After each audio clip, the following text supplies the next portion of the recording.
Hello there, and welcome to the Planner Pals podcast, a podcast hosted by two true Planner Pals. My name is Mark, and I go by Mark Your Pages. And I'm Jess or Jessie Corinne, and today is like the Spotify Wrapped for the podcast. I think everybody's actual Spotify Wrapped are coming out on the day we're recording this. I have not checked mine. I am so eager to see who my top 5 artist is, and I really hope that Ice Ice Baby isn't in my top 5 songs this year, but also I'm kind of hoping it's there. I'm hoping that Apple Music just follows suit because I switched from Spotify to Apple Music because I'm already paying for Apple Music, and I don't get the same excitement that everybody else does. I'm like, I have ADHD. Like, whatever's at the top of my list gets listened to until I'm sick of it. I can tell you what songs they are. Yeah, literally. Because I listen to mine kind of in order of just like when it got added to my playlist. So I find that once I have like a song and then like the couple under it that I've been playing on repeat, like those ones are just gonna be in the top 5 because it's like I just go back to that one song and then the next one just plays and then the next one just plays and I listen to them over and over again. We work exactly the same way. But today we're gonna have a little like look back on the podcast, how it went this year.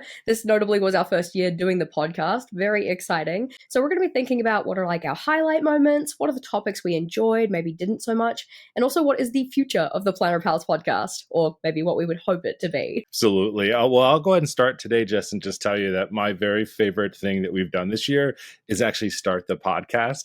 And this is something that, as I was talking to you earlier the year when I was talking you into doing this along with me, I just said, I need something where I'm bouncing off of somebody. Talking by myself about topics is great. I can do that all day long, but it's even better talking with someone else about it that has similar views or slightly different views to what we have. And also on top of that, and if anyone does not know this, Jess is the type A to my type B brain, where I'm like, yeah, let's do a thing. And she's like, great, order, process, planning. And I'm like, oh yeah, we have to do that. So, aside from the topic itself, which I'll talk about in a second, just starting this all together was very exciting for me this year. So just a big thank you to saying yes, and also for being you and being awesome. Thank you for having me. Oh my God, it's been such a pleasure. I was like, yeah, this is just my long running stint. I'm like retiring. I'm not going to be here anymore. And no one will listen.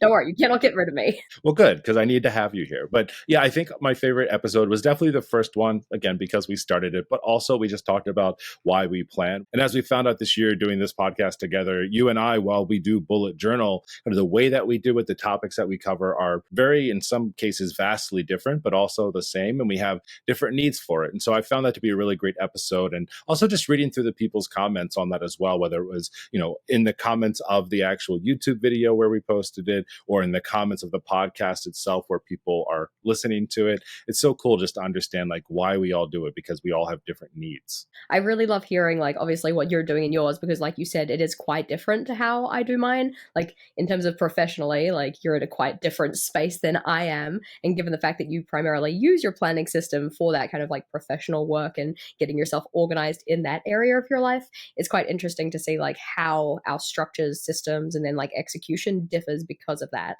And also it's just been really cool hearing from our community and like, what are they using? What kind of systems have been really useful for them versus the ones that we probably steer away from because we just don't find they work for us. Like the easiest and biggest one is probably the index. Like, you have your ride and die index fans, and then you have me who's just like, brother, nah, I'm not going to like waste a page on that. I ain't going to number my notebook. And it's so interesting to me to hear that thought process behind that, because I was very much like, if you're not using the index, you're not bullet journaling. Like that's a main feature function of it. Like it's the brain. That's how you do it. But then when you shared, look, some of my notebooks are already in chronological order, so I don't need to reference them again because nothing happens in them that isn't happening by that date. Like that made sense to me. So I was able to be a bit more open to the whole idea. Yeah, I always like it when like, thoughts and opinions get kind of challenged, like, in obviously a friendly, positive kind of way. And that's what I kind of appreciate about the podcast is like, it's an opportunity to explore other ideas from other people and ask questions in a way that feels safe and community based, because it's all done with love. It's not like, coming in here pitchfork and torch blazing saying, you don't bullet journal unless you're using a dark grid notebook or like anything like that. Wouldn't it be such a fun podcast if every time you came with like your chainmail on, ready to fight me every episode on something? Because I'm like, no matter what you do, Jess, it is wrong if it's not this way. I think while it would be an interesting episode to have like a hardcore purist on, I don't feel like that would make for great conversation personally. Just be like us trying to convince them that like maybe they're not quite right on this, and them just being like, no, or possibly not. We might be able to convince them. Depends on how set in their ways they are. Yeah, absolutely. All right, Jess, what about yourself? What's one of your favorite episodes from this year or topics? Honestly, I think one of my favorites was literally like last episode because it was just so much fun to record. I don't often think about the things in my planner stash or like things that have left my planner stash a lot of the time that just didn't really work out, and giving myself the opportunity to kind of reflect on like, okay, well, like maybe why didn't they work out was something that I was kind of thinking about after we recorded the episode, and then getting a little bit more kind of thoughtful around, okay, how are we going to then take that energy into new year and make sure we're not accumulating stuff that we're probably just not going to use, especially, you know, given the line of work I'm in, I do get a lot of stuff from people, and it's not to say that I want to, like, you know, what's the word, bite a horse in the face. No, look a gift horse in the mouth. Or bite the hand that feeds. It's all horse related. Yeah, all of it is about horses. I'm not going to kick the horse in the face, but I don't really want to be bringing in things that I realistically know I'm just going to show off on camera and be like, oh, look, I got a thing, and then put it in the fuck it bucket. Like, I don't want to do that. So maybe something I can work on next year in terms of like collaborating with brands and saying like, hey, love that you want to work with me, but specifically, could you send me like that thing, not this thing, because I won't use that one, but I might use that one. It's really smart. I actually think that we should do that like every 6 months, because after that episode, all the things that I had out, I started to use a little bit more because I was like,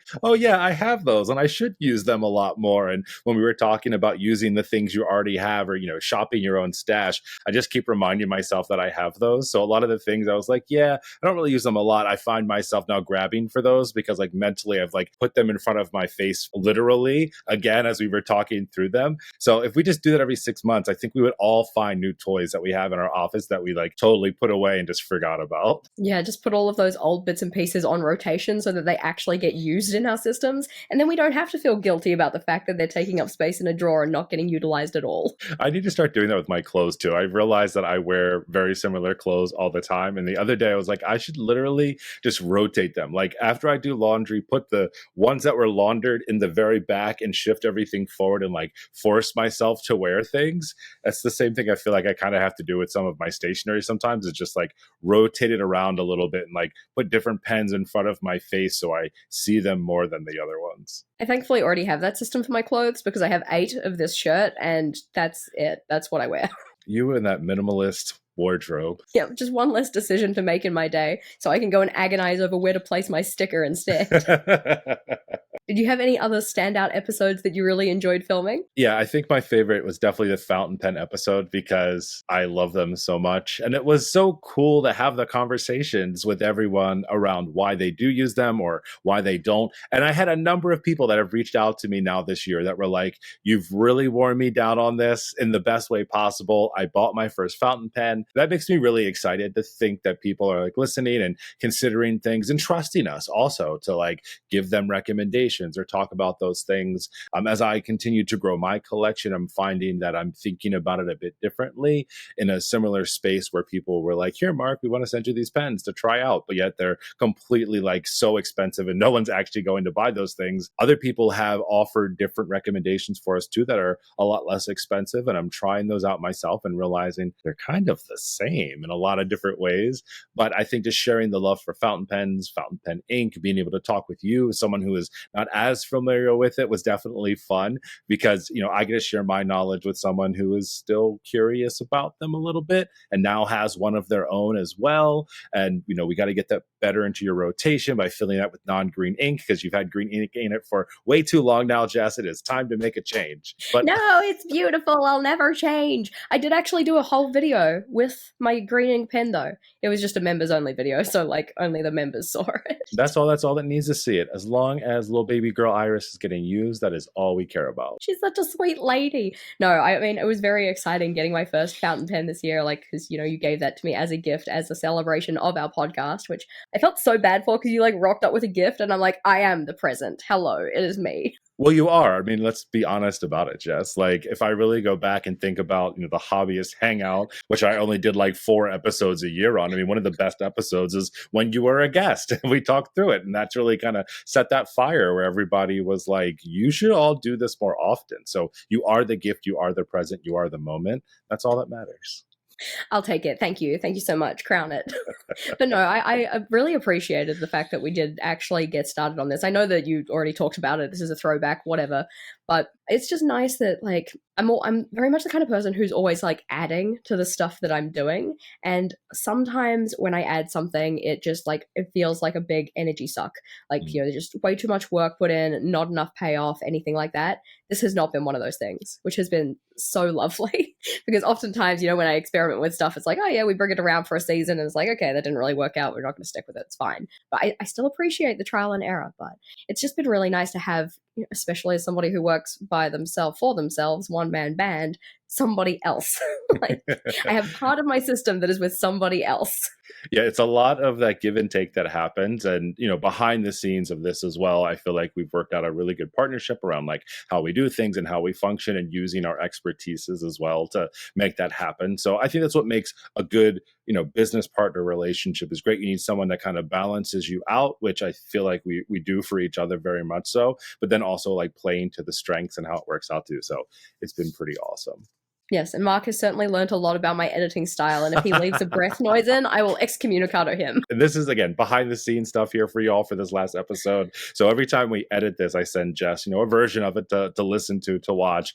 And when we first started, actually, I need to find my notebook for the episode. I would get this page of like all these things to pull out. And I was like, it's like a millisecond of a breath. Like, come on, like I was just like, okay, as we got used to it. And then after probably the third or fourth episode, I was like, Jess doesn't like breathing. She doesn't like any silence, nothing like that. And my favorite part was maybe 3 or 4 episodes ago, I had sent it over to you and you wrote back, no edits. And it was the proudest moment of the year for me because I was like, yes, I figured it out. I got it. This is amazing. But it's very cool. But I think that's also the really fun part of doing this is that you get so used to your own workflow. And when you add somebody into that, it could potentially kind of tip the boat. I think very often about like, would I get an editor for my own videos and stuff? Like, gosh, how much time would that save me? But then I just feel like that would be, you're adding someone into your workflow that may or may not work out. Luckily for us, it feels like it's working out okay. But at the same time, it's like, what if it didn't? Like that could go a very different way. So it's been a fun exercise, I think, of getting to work with people, like you said, for 2 people who, for the most part, work on their own or virtually or from a remote standpoint.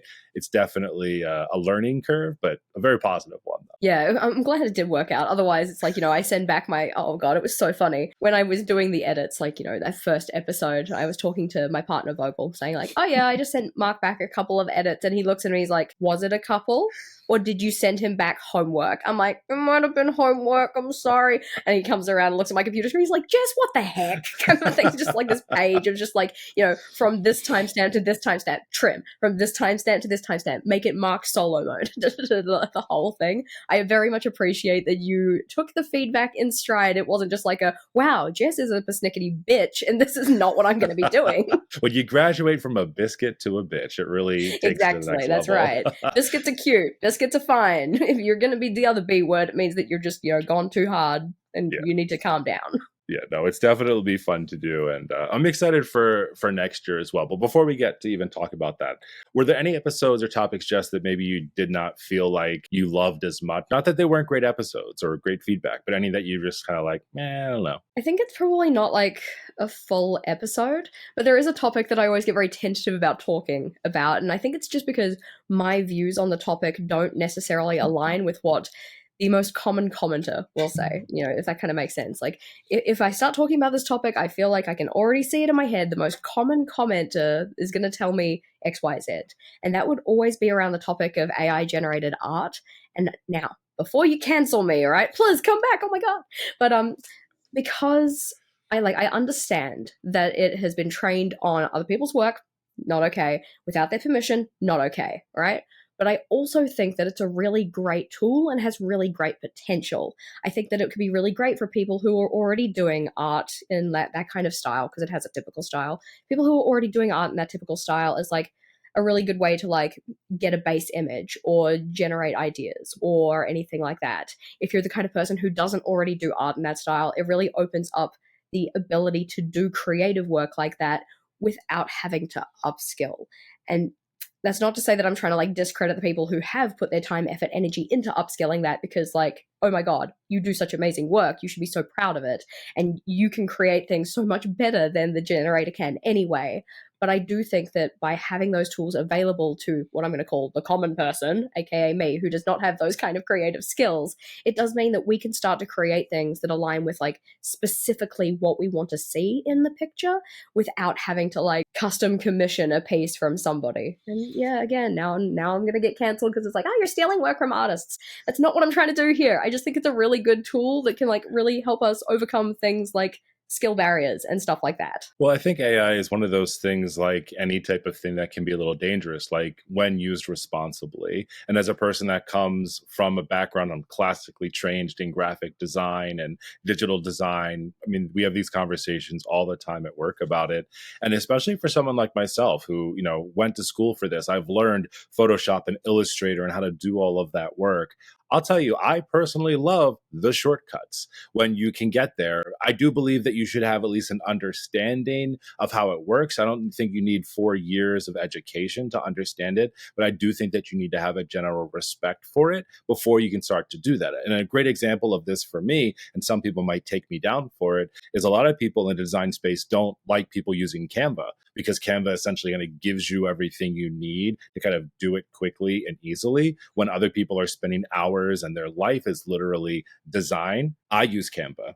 I don't use any of the Adobe products at home because they are incredibly expensive for me to use and just not in my budget for what is essentially a hobby for me. So that's a really great and easy way for me not to pay a lot of money, but get a lot of those features that I can use. And it's helped me out across the board. It helps me find B-roll easily. And it's not necessarily the AI part of this. I know I'm kind of going in a little bit of a different way with this, but I kind of see them as one and the same, where you can say, well, AI is helping you create shortcuts to help you do things easier or better. I mean, technically, Canva does have AI, so I could use it if I wanted to, but I don't always find the need for it. I haven't found the need for it yet.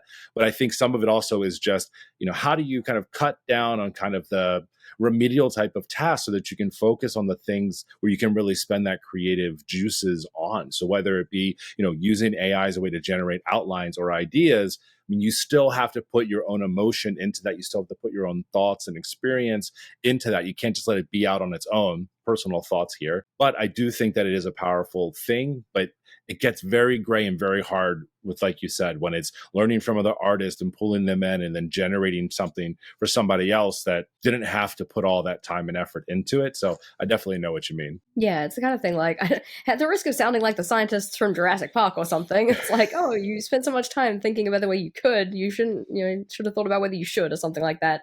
I need to go back and rewatch that. But anyway, side note.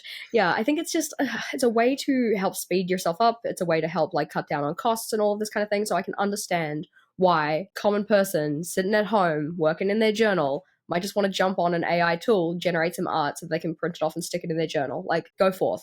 It gets a little bit different when you have people who are like, making these AI generated pieces and then selling them as if they were not AI generated, because that feels disingenuous. Like, that's different.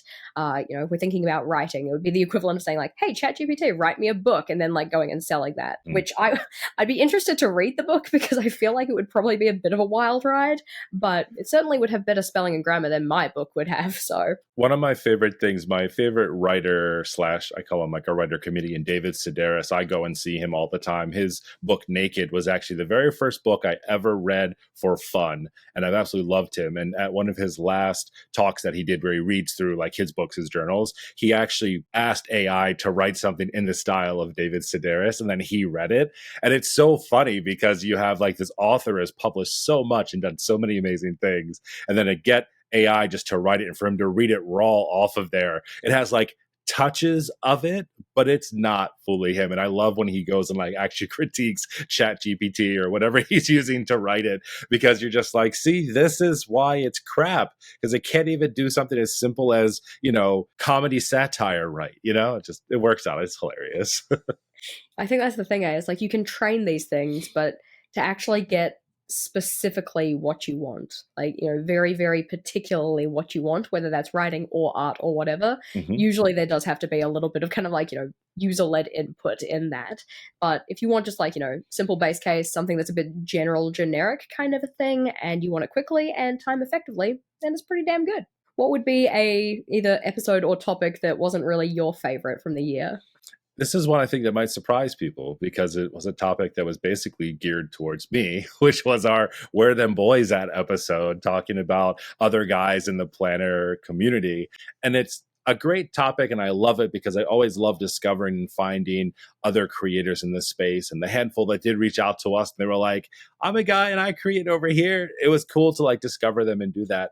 But I think for myself personally, I feel like almost like I've exhausted that topic for myself because early on, it was kind of the only topic that I was focused on, especially when I started Men Who Bullet originally, was really focused on that. And it was where are the guys in the community and let's promote the guys and like do that. And then I just came to really understand that it's not about male, female, guy, girls, any type of gender or anything on that type of thing. It's just more about the style in which we like to do it and how we use our journals and planners. And I think over the years, I've uncovered that, where I've just come to realize that it doesn't matter, your sex or, how you identify, but more how do you like to express yourself in your journal? What styles of design do you like to use? What materials do you like to use? It's always a great conversation. And I think what always comes out of those conversations are people that say, I'm not X or Y, and I still like this type of planning. On that point, though, because I think that one of the things that's come up a couple of times in our episodes throughout the year is the idea of like, how do we describe things when we're so, maybe like trained, I guess is the right word. We're so trained to describe things as feminine or masculine. Mhm. And because we've done it for so many years, it's really hard to break away from that pattern.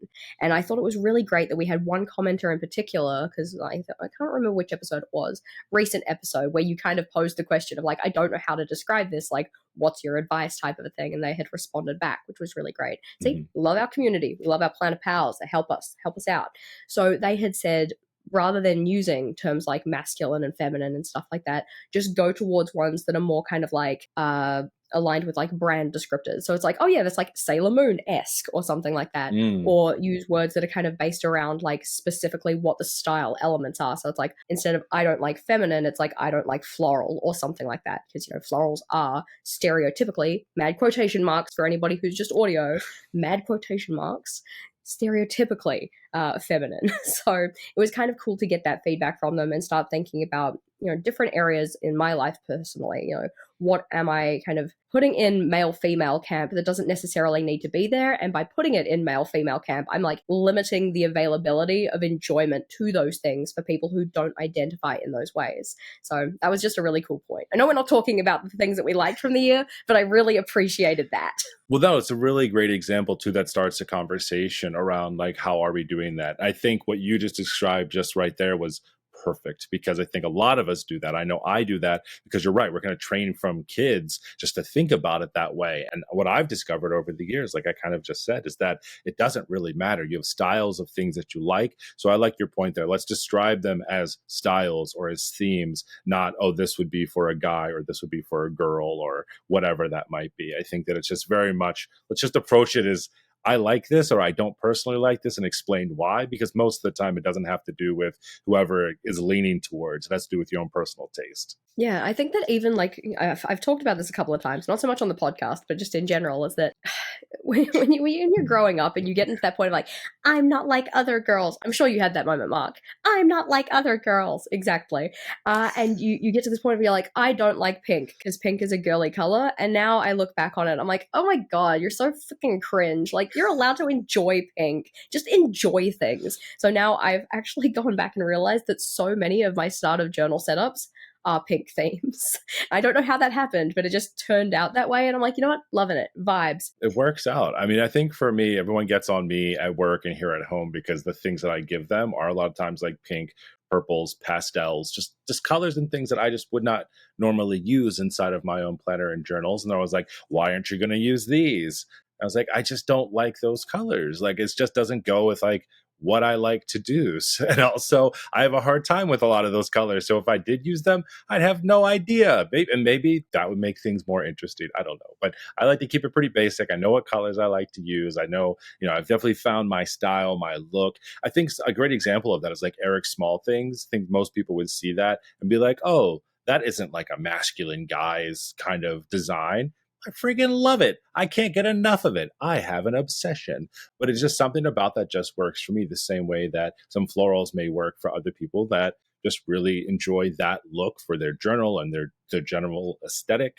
Maybe you don't like clean lines, you like curvy lines. That's totally okay. So yeah, I think just from a topic standpoint, like I said, I think that it's good to call out and like celebrate different people in the community. But I think the long-term conversation of that is that it doesn't matter. Like we're all planner pals at the end of the day. Let's find things that we have in common. Let's share what we love. And maybe you don't side with somebody on the way that they do their deal, but we can still respect what they're doing. Just we don't have to adopt it ourselves, and that's totally okay. Yeah, I think that like having community call outs and stuff is something that I enjoy. I enjoy getting to like, showcase people who are doing well, but I just want it to be kind of like people who are doing well. I don't want to just like kind of cut off a majority of the people that I could be giving a shout out to because I've decided to like, only focus on people in this very specific box. Not saying that our planet guys aren't valued because they definitely and certainly are. And it was nice to get to shout them out and also just highlight the fact that I don't follow like any planner guys at all. I do now, though. After that episode, I do. That's all you need to do. We found more, we shared more. That's what this whole thing is all about. Were there any other topics, Jess, that you felt like you weren't vibing with, or anything else we wanted to call out before we start talking about the future? I think that our episode on community versus competition was like an important thing to talk about, and I do value talking about it, and I think that it's a valid topic. But I also wonder if maybe that topic specifically would have been better for several moons ago. Like, I think that that was more of an issue in our community back in 2020, 2019 kind of thing. Mm-hmm. Whereas nowadays, because people are a little bit more established and we have what I'm going to say just like better community role models, possibly, Mm-hmm. like that has probably influenced the fact that we don't see, or at least I don't personally see as much of the kind of like art theft in the community or anything like that, or people who are like, taking ideas from other people and not giving credit, or feeling like they have to one up somebody constantly and it's like all about the views and the numbers and rah rah rah and stuff like this. And it's not to say that like it's not about views and numbers, because I live on social media. It's my thing. So there's obviously going to be some part of it that is kind of analytically based and thinking about like, okay, if I put out this topic, will that actually do well? If I put out a video about this topic, probably won't do as well. But you just kind of think about like for those pieces of media, what is the purpose? Am I trying to grow an audience, or am I trying to deepen community in that respect? And I think that most people who are sharing online now, that's not to say everybody, but I feel like the most people who are sharing online now, they're not necessarily as worried about the kind of competitive aspect of sharing online, if that makes sense. I think it makes total sense. And I think that it was a good topic from a standpoint that it probably does exist. I think about this a lot for us because we've been in the game for a while, and you just hit some major milestones on YouTube, for instance, right? And I'm growing in my accounts as well, and I think like we've kind of matured as we've gone through. But I actually completely agree with you, and I love what you said, that maybe we have better role models in the community now than we had previously. And I feel like that could be kind of two parts in that. I think one is that in 2019, 2018, 2019, bullet journaling for us specifically was really taking off. And so there was a lot more people creating. So you were trying to find ways to make yourself stand out a little bit more and do that. There was a lot of negativity and toxicity in that as well, because like you just said, when you have people stealing ideas or not giving other people props for what they're doing because they don't want people to go and see them instead of viewing your content, I don't really see that anymore. But I think it's also because some of those people have burnt out. They're no longer here. And that burnout honestly probably happened from like pushing so hard for all of that time to do that, versus I personally feel like you and I and some other creators that are still around and still creating and doing that, while we may put pressure on ourselves, it's in a healthy way most of the time, or at least this is for me personally. I'd love to hear your thought on this too. But the pressure I put on myself now is more about having fun and sharing. I'm not worried about a perfectly curated feed like I was before. I'm just here to share what I love about journaling and stationery, and just get that love out there. And I want to attract the people that are in that same space. I want to educate, I want to teach, I want to share, but I'm not trying to compete against you or anyone else to do that. I very much respect what you do. And while we may have some overlapping topics and ideas, the way you present your information is so much different than the way that I present it. And I think people appreciate that. Yeah, so you don't want me to get into fountain pens. I'll steal your thing. And people would love you for it, and you would. They just flush me right down the drain. Don't worry, you are not at risk. I'm not starting a fountain pen buying habit. It's not happening. But I wonder also if maybe my kind of view on that topic specifically is dictated by the fact that we are, like you said, kind of like more matured in this space. Like we've been at it for a hot minute. We've, established our own style. We have our own way of doing things, both in terms of like our journaling and then creating in that, and then also our video making and creating with that. And I wonder if it's just like I don't see the competitive aspect as much anymore because I've kind of gotten comfortable in that creating space. Maybe that's like part of it. It could be that. And also, Instagram and YouTube and all the other social medias have changed over the years as well. The algorithms have changed. You don't, honestly, I personally don't feel like I see as many people's content as I used to. I used to follow specific hashtags so I could catch their content. And now Instagram did away with hashtag followings. And I know. I'm so annoyed, but also like fair because I followed Bullet Journal Weekly and they weren't weeklies and I would get very irritated. And then I would literally be the same person who's using hashtag Bullet Journal Weekly on a page that is definitely a monthly log. So like pot, kettle, black, yes, it is but still frustrating. it is. And so, because of all of that change, and I think too, we also saw a lot of content creators have to change when it came to how they create their content. I mean, the introduction of TikTok and shorts and reels and all of that. I mean, I remember when that all started to come out, I fully embraced it because I thought finally, like, I can do stuff that I really like, not just take these top down pictures that are perfectly curated every single time. Like, I can start having fun with this. But others, and I would put you into that boat, I knew you hated it. I think you still probably hate it to a certain extent, but yet you put out these viral reels that get millions of views and you're like, I still hate this. Literally that. It's just like, I don't care how many followers I got from this stupid video. I'm not making another one. Like, oh gosh, yeah. I think that the introduction of TikTok-esque style videos and whatnot certainly did change it for a lot of people. And I just miss static pictures and carousels. Like that's where Instagram was at its prime for me, and now all I watch are silly little videos that aren't even related to journaling on there, despite following only journaling accounts. Yeah, I think it fully falls into just how the social media platforms themselves have changed. And so I think those who can ride that wave and kind of go along with it and stay relevant, those are the ones who are going to survive. The others that just kind of can't keep up with all of the things that they feel like were expected of them to kind of hold up that front.